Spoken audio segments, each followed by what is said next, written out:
Hello guys, कैसे हैं आप सब लोग। आज हम प्रेमचंद द्वारा रचित नशा कहानी का परिचय और सारांश देखेंगे। नशा मुंशी प्रेमचंद द्वारा रचित एक मर्मस्पर्शी कहानी है। इसमें लेखक ने एक गरीब विद्यार्थी पर वैभव तथा ऐश्वर्यपूर्ण जीवन का नशा चढ़ने और उतरने का स्वाभाविक चित्रण किया है। बीच बीच में जमींदारों के ठाट बाट, शोषण और आम जनता की आकांक्षाओं के प्रसंग आत्मकथात्मक शैली में प्रभावशाली ढंग से चित्रित किए गए हैं। सारांश: लेखक एक मामूली क्लर्क का बेटा है जो इलाहाबाद के एक छात्रावास में रहकर पढ़ता है।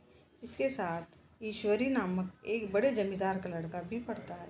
वे दोनों दोस्त हैं तथा अमीरी गमीरी गरीबी को लेकर बहस करते रहते हैं। लेखक जमींदारों की बुराई करता है तो ईश्वरी जमींदारों का पक्ष लेता है। लेखक के तर्कों के सामने ईश्वरी हार मान जाता है, किंतु ईश्वरी को लेखक की ये सब बातें बुरी नहीं लगती। लेखक सोचता है कि अगर वह भी ईश्वरी के स्थान पर होता तो उसमें भी वही अवगुण उत्पन्न हो सकते थे। दशहरे के अवकाश पर लेखक घर नहीं जाना चाहता क्योंकि उसके पास किराए के लिए पैसे नहीं थे। वह ईश्वरी के एक बार कहने पर ही उसके घर जाने के लिए तैयार हो जाता है। गाड़ी को रात को जाना था, परंतु वे शाम को ही स्टेशन पर पहुंच गए। वहां उन्होंने रिफ्रेशमेंट रूम में भोजन किया। भोजन करते समय खानसामों ने ईश्वरी का खूब आदर सत्कार किया, किंतु लेखक की ओर विशेष ध्यान नहीं दिया। ईश्वरी ने उन्हें 50 पैसे टिप के रूप में दिए। वह खानसामों के अदब की खूब प्रशंसा करता तथा घर के नौकरों को जी भरकर पोसता।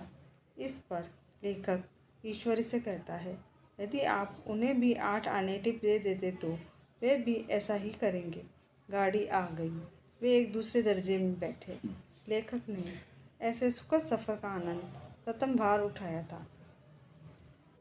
प्रातःकाल गाड़ी मुरादाबाद पहुंच गई। स्टेशन पर कई आदमी उनका स्वागत करने के लिए खड़े थे। 2 भद्र पुरुष, रियासत अली और राम हरन तथा 5 बेगार थे। रियासत अली के यह पूछने पर कि यह कौन है तो ईश्वरी बताता है कि यह तो मेरे साथ इलाहाबाद में पढ़ते हैं। मेरे कहने पर यहाँ चले आए, वरना ये महात्मा गांधी के भक्त हैं।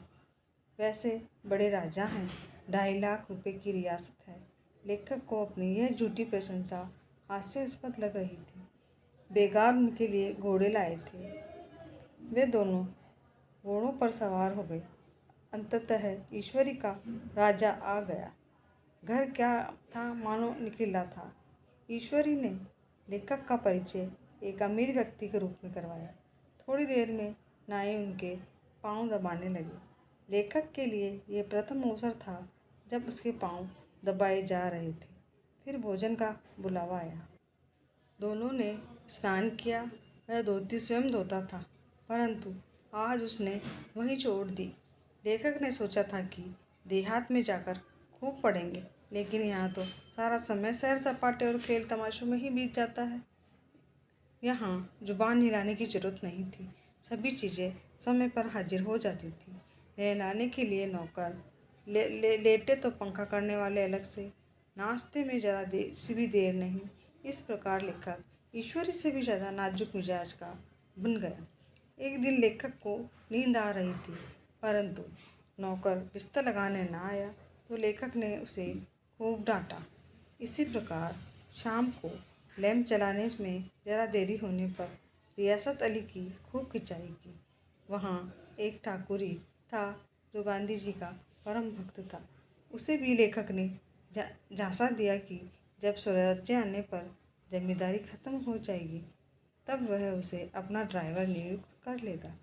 उस दिन ठाकुरी ने खूब भांग पी और अपनी पत्नी को खूब पीटा तथा महाजन से भी झगड़ा किया। अब छुट्टियां समाप्त हो गई थी। इलाहाबाद लौटने का दिन आ गया था। कई लोग उन्हें छोड़ने स्टेशन पहुंचे। लेखक चाहता था कि वह भी उसे कुछ इनाम दे, परंतु उनके पास पैसे न थे। गाड़ी में अत्यधिक भीड़ थी। किसी तरह से वे तीसरे दर्जे में सवार हो गए। डिब्बा लोगों ठसाठस भरा हुआ था। उस डिब्बे में सभी तरह के लोग थे। कुछ लोग अंग्रेजी शासन की प्रशंसा कर रहे थे। एक आदमी अपनी पीठ पर सामान की गठरी बांधे खड़ा था। उसे कहीं सीट नहीं मिली थी। डिब्बे में अधिक गर्मी होने के कारण वह बार बार दरवाजे पर आकर खड़ा हो जाता था। जाते जाते उसकी गठरी लेखक की नाक से रगड़ जाती थी। लेखक को गुस्सा आया। उसने अमीरी के नशे में चूर होकर उस यात्री के मुंह पर 2 तमाचे जड़ दिए। वहाँ बैठे लोगों ने लेखक को खूब भला बुरा कहा। एक ने कहा, कोई बड़ा आदमी होगा जो अपने घर का होगा, मुझे इस तरह मारते जो दिखा देता। वास्तव में उस यात्री का इतना बड़ा दोष नहीं था जितनी बड़ी उसे सजा दी गई थी। लोगों ने व्यंग्य किए कि अमीर होकर आदमी इंसानियत बिल्कुल खो देता है। वहाँ बैठे सभी लोग कुछ न कुछ कह रहे थे।